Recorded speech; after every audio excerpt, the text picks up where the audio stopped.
ఈ వీడియోలో మే 30, 2026 నాటి ది హిందూ నుండి ముఖ్యమైన వర్తమాన అంశాల మల్టిపుల్ చాయిస్ ప్రశ్నలను తెలుగులో పరిశీలిస్తాం.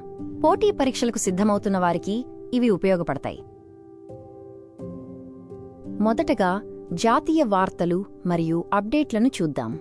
భారతదేశ వ్యాప్తంగా జరిగిన ముఖ్య సంఘటనలను తెలుసుకుందాం. శాంపిల్ రిజిస్ట్రేషన్ సిస్టమ్ నివేదిక 2024 ప్రకారం భారతదేశ మొత్తం సంతానోత్పత్తి రేటు ఎంతకు పడిపోయింది? సరైన సమాధానం బి 1.9. అంతర్జాతీయ విజయాల గురించి తెలుసుకుందాం. 2026 స్క్రిప్స్ నేషనల్ స్పెల్లింగ్ బీ టైటిల్ను గెలుచుకున్న భారతీయ సంతతికి చెందిన వ్యక్తి ఎవరు? జవాబు శ్రేయ పారిక్. ఈ విజయంతో భారతీయ సంతతి విద్యార్థులు వారి ఆధిపత్యాన్ని నిరూపించారు.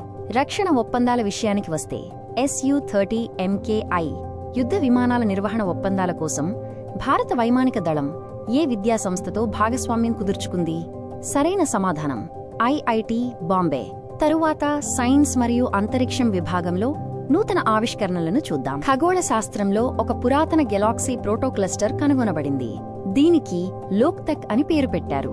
ఇది 12.6 బిలియన్ సంవత్సరాల పురాతనమైనది. ఇప్పుడు కొన్ని ముఖ్యమైన త్వరిత అప్డేట్లు. క్రిటికల్ మినరల్స్ ఫ్రేమ్వర్క్ కోసం భారతదేశం USAతో ఒప్పందం చేసుకుంది.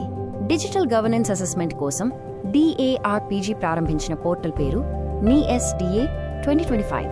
కజకిస్తాన్లో అణు విద్యుత్ కేంద్రాన్ని రష్యా నిర్మిస్తోంది. తరువాత ప్రాంతీయ వార్తలు మరియు అప్డేట్లను చూద్దాం. ఇందులో ఆంధ్రప్రదేశ్ మరియు తెలంగాణ రాష్ట్రాల నుండి ముఖ్యమైన అంశాలు ఉన్నాయి. 2026లో కళా విభాగంలో ఆంధ్రప్రదేశ్ నుండి పద్మశ్రీ అవార్డును మరణానంతరం ఎవరికి ప్రదానం చేశారు? సరైన సమాధానం గరిమెళ్ల బాలకృష్ణ ప్రసాద్.